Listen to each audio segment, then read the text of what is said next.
Welcome back to another video. दोस्तों, एक question जो आप में से बहुत से लोग मुझसे पूछते हैं कि should I come to Finland for my bachelor और मास्टर स्टडीज। और आप में से बहुत से लोगों का दोस्तों ये भी क्वेश्चन होता है कि is it worth it to come to Finland in 2024। और आप में से कुछ लोगों का ये भी क्वेश्चन होता है कि हमारा पार्टनर, हमारी वाइफ या हमारा हस्बैंड फिनलैंड में स्टडी करने के लिए आ रहा है तो हम भी उनके साथ शिफ्ट होना चाहते हैं, क्या ये हमारे लिए एक बेटर डिसीजन होगा या नहीं। तो दोस्तों, मैंने सोचा क्यों ना मैं एक डिटेल वीडियो बनाऊं इस टॉपिक के बारे में और आप लोगों को बताऊं कि फिनलैंड आना आपके लिए एक गुड डिसीजन हो सकता है या बैड डिसीजन। तो दोस्तों, आपने एंड तक इस वीडियो को देखना और उसके बाद मैं उम्मीद करता हूं कि आप लोग इस नतीजे पे पहुंच जाएंगे कि आपको फिनलैंड आना चाहिए या नहीं आना चाहिए। तो दोस्तों, सबसे पहले मैं आपको बताऊंगा एडवांटेजेस फिनलैंड में आने के या फिनलैंड में स्टडी करने के एडवांटेजेस क्या हो। दोस्तों, फिनलैंड का education system one of the finest education system माना जाता है अराउंड द वर्ल्ड। और फिनलैंड में रहने वाले तमाम लोगों को एजुकेशन की इक्वल अपॉर्चुनिटीज अवेलेबल है। मेरे कहने का मतलब यह है दोस्तों कि फिनलैंड में एक गरीब और अमीर की तमीज किए बगैर तमाम लोगों को एजुकेशन की बराबर फैसिलिटीज मुहैया की जाती हैं फिनिश गवर्नमेंट की जानिब से। और दोस्तों, फिनलैंड की यूनिवर्सिटीज का शुमार दुनिया की one of the finest universities में होता है। अराउंड फिनलैंड की तमाम university around the whole globe top 100 universities में आती हैं। तो दोस्तों, आप इस बात का अंदाजा लगा सकते हैं कि फिनलैंड का education system one of the finest education system in the world है। अगर आप स्टडी को लाइक करते हैं और आप वाकई कुछ बनना चाहते हैं तो फिनलैंड आपके लिए एक बहुत ही ग्रेट ऑप्शन हो। तो दोस्तों, सेकंड एडवांटेज जो आपको फिनलैंड में स्टडी करने का है वो ये है कि आपको यहाँ पे स्टूडेंट हाउसिंग दी जाती है। फिनलैंड में स्टडी करने वाले तमाम स्टूडेंट्स को यूनिवर्सिटीज या उधर की लोकल म्यूनिसिपैलिटी की जानिब से दोस्तों स्टूडेंट हाउसिंग दी जाती है, जो कि कंपैरेटिवली चीपर प्राइस पे होती है as compare to the local market.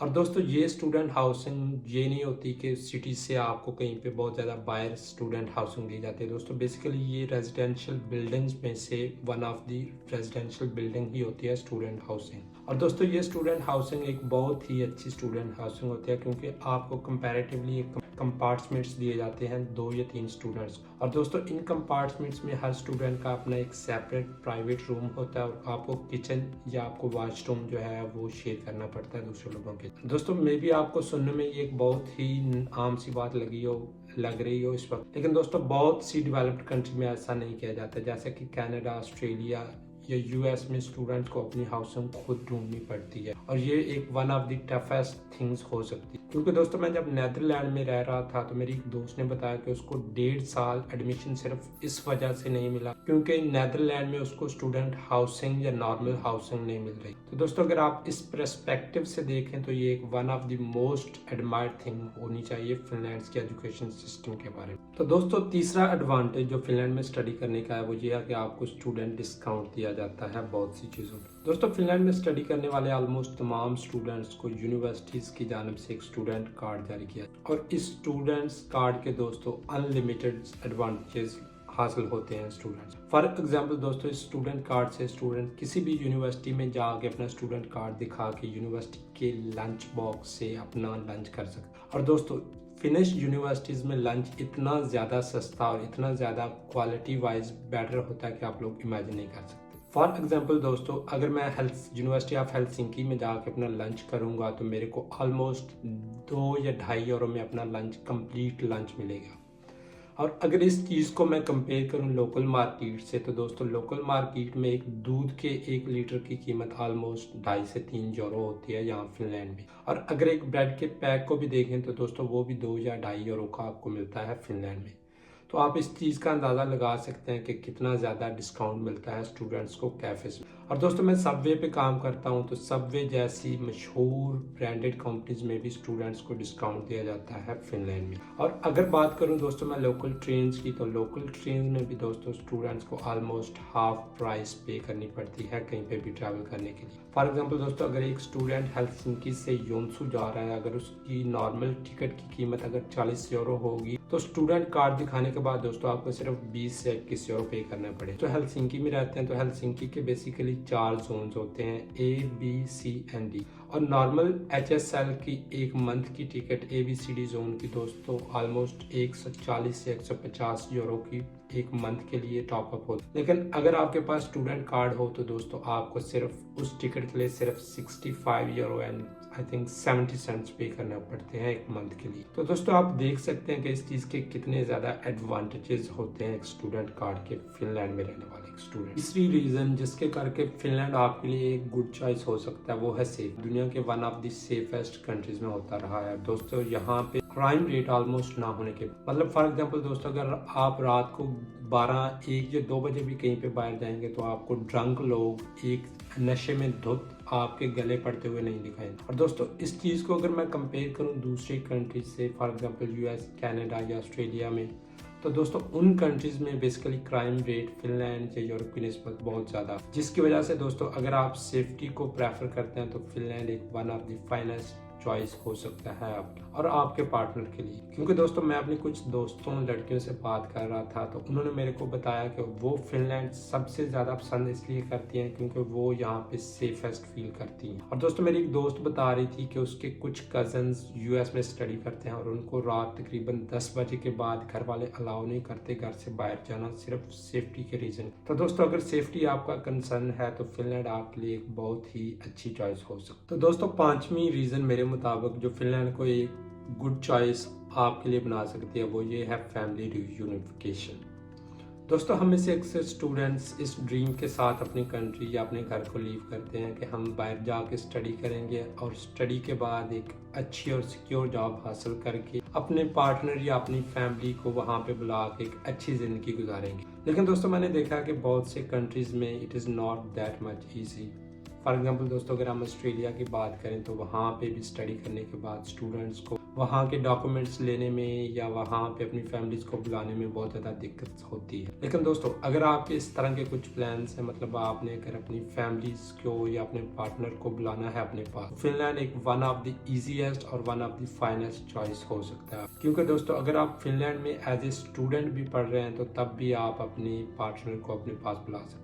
और स्टडी कंप्लीट करने के बाद दोस्तों यहाँ पे आपको 3 या 3.5 साल का दोस्तों एक जॉब सर्च वीज़ा मिलता है। इसी वीज़ा के दौरान दोस्तों अगर आप चाहें तो आप अपनी फैमिलीज या अपने माँ बाप को भी अपने साथ बुला सकते हैं। और दोस्तों मेरे मुताबिक ये एक और पांचवी रीज़न फिनलैंड को one of the finest choice बना सकती है आपकी। और दोस्तों नंबर 6 पे आती है लास्ट बट नॉट लीस्ट और one of the finest reason जिसके कारण मेरे को लगता है कि स्टूडेंट्स को फिनलैंड आना ही आना चाहिए वो है लो ट्यूशन फी।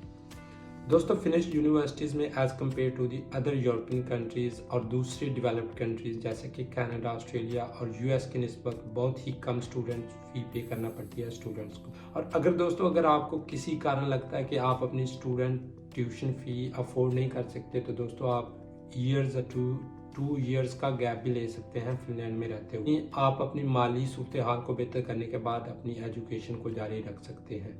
और दोस्तों फिनलैंड की ट्यूशन फ़ी दूसरे यूरोपियन कंट्रीज़ की निस्बत बहुत ही लो ट्यूशन फ़ी है। क्योंकि दोस्तों अगर मैं अपनी बात करूं तो फिनलैंड आने से पहले मैं नीदरलैंड में स्टडी करने की ट्राई कर रहा था और दोस्तों वहां की ट्यूशन फ़ी ऑलमोस्ट 15 से 20 हज़ार एक नॉर्मल बैचलर प्रोग्राम के लिए मेरे को पे करना पड़ती थी, जिसकी वजह से दोस्तों मैंने नीदरलैंड को लीव किया और फिनलैंड आया। तो दोस्तों मेरी तरह आपके लिए भी अगर आप इतनी ज़्यादा ट्यूशन फ़ी पे नहीं कर सकते तो फिनलैंड आपके लिए गुड चॉइस हो सकता है। तो दोस्तों जैसा कि वीडियो के स्टार्टिंग में मैंने आपको बताया था कि ये वीडियो बेसिकली 2 पार्ट्स पे मुश्तमिल होगी।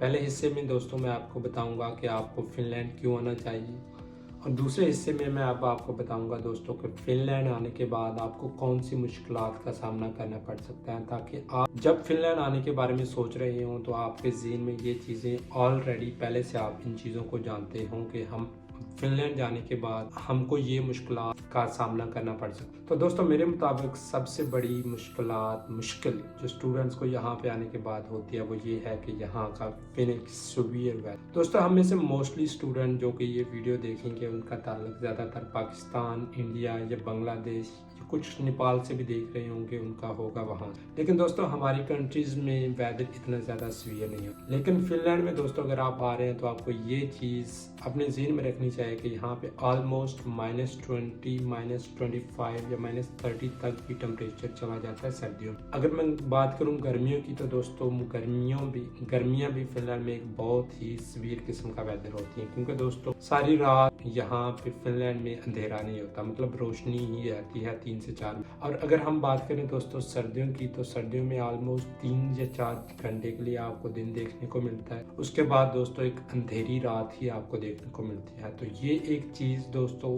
जिस चीज़ को हम पाकिस्तान में इतनी ज़्यादा इम्पोर्टेंस नहीं देते कि कोई नहीं हम कर लेंगे, देख लेंगे, ये चीज़ आपको ज़हन में और अपने माइंड में रखनी चाहिए कि दोस्तों को फिनलैंड में वेदर बहुत ही सीवियर किस्म का होगा और हमें उस चीज़ के लिए प्रिपेयर होके जाना चाहिए पहले से ही। तो दोस्तों दूसरी रीज़न जिसकी वजह से फिनलैंड आपके लिए एक बेटर कंट्री नहीं हो सकता वो ये है कि यहाँ पे काम की बहुत ज़्यादा दिक्कत चल रही है दोस्तों इन दिनों। और दोस्तों काम की इस दिक्कत के पीछे भी बहुत सारी रीज़न है दोस्तों। हम लोगों के पास एक स्पेसिफाइड किस्म की वर्क स्किल ना होना भी दोस्तों काम ना मिलने की एक बहुत सी बड़ी रीज़न कि फाइनेंशियल सिचुएशन बहुत ही बुरी है। और आप अगर ये सोच रहे हैं कि मैं फिनलैंड में जाते साथ ही काम पे लग जाऊंगा और मेरे पास कोई स्किल भी नहीं है, तो दोस्तों आपको फिनलैंड बिल्कुल नहीं आना चाहिए, क्योंकि दोस्तों इस वक्त फिनलैंड में काम का बहुत ज़्यादा रिसेशन चल रहा है। यही नहीं कि सिर्फ अनस्किल्ड वर्कर्स को काम नहीं मिल रहा फिनलैंड में दोस्तों, यहाँ तक कि स्किल्ड वर्कर्स को भी काम नहीं मिल रहा फिनलैंड में। इस वक्त रिसेशन चल रहा है बहुत बुरी तरह। तो दोस्तों अगर आपकी फाइनेंशियल सिचुएशन फिलहाल इतनी ज़्यादा अच्छी नहीं है तो आपको फिनलैंड बिल्कुल नहीं आना चाहिए, क्योंकि फिनलैंड में दोस्तों अगर आप आ रहे हैं तो आपको ये चीज़ माइंड में रखनी चाहिए कि एटलीस्ट मेरे को 6 या 7 महीने के पैसे अपने साथ लेके जाने चाहिए, क्योंकि दोस्त देयर आर स्ट्रॉन्ग चांसेस कि आपको 6 या 7 महीने से पहले फिनलैंड में काम ना। तो दोस्तों अगर आप इस चीज़ को ओवरकम करना चाह रहे हैं तो मैं आपको यही एडवाइस करूंगा कि फिनलैंड आने से पहले आप कोई ना कोई छोटी या एक स्पेसिफिक किस्म की स्किल सीख के, जैसा कि दोस्तों बार्बर, हेयर कटर्स या वेल्डर्स की दोस्तों यहाँ पे फिनलैंड में बहुत ज़्यादा जॉब्स होती हैं। तो दोस्तों अगर आपके पास कोई इस तरह की स्किल्ड वर्क होगा तो दोस्तों आपको फिनलैंड आने के बाद थोड़े ही देर में काम ढूंढने में बहुत ज़्यादा आसानी हो। और दोस्तों तीसरी चीज़ जो फिनलैंड के बारे में आपको ज़हन में रखनी चाहिए कि दोस्तों यहाँ पे रहने वाले लोग फिनिश लैंग्वेज बोलते हैं, और दोस्तों फिनिश लैंग्वेज ना आना भी काम ना मिलने की फिनलैंड में एक तीसरी बड़ी रीज़न हो सकती है। तो अगर आप फिनलैंड में आ रहे हैं तो दोस्तों मैं यही रिकमेंड करूंगा कि आप YouTube पे जाके या गूगल ट्रांसलेटर की मदद से अभी से अपने थोड़े बहुत लफ्ज़ फिनिश लैंग्वेज के सीखना शुरू कर दें, ताकि अगर आप जब फिनलैंड में आए तो दोस्तों आप डायरेक्टली काम पे लग जाए और आपको यहाँ पे ज़्यादातर बैठना ना पड़े। दोस्तों ये था एक जनरल पर्सपेक्टिव फिनलैंड के बारे में जो मेरे को लगता है या जो मैंने फील किया है फिनलैंड के बारे में। मैंने अपनी एक ऑनेस्ट ओपिनियन दोस्तों आप लोगों के साथ शेयर कर दी है। अब आप लोगों पे डिपेंड करता है दोस्तों क्या आपको फिनलैंड आना चाहिए या नहीं आना चाहिए। क्या आपके लिए एक फिनलैंड गुड चॉइस हो सकता है या नहीं हो सकता दोस्तों, इस चीज़ का फैसला मैं आप लोगों पे छोड़ूंगा। और दोस्तों इसी बात पे इस वीडियो को मैं करता हूँ इख्तिताम। उम्मीद करता हूँ आपसे मुलाकात होगी नेक्स्ट ब्लॉग या नेक्स्ट वीडियो में।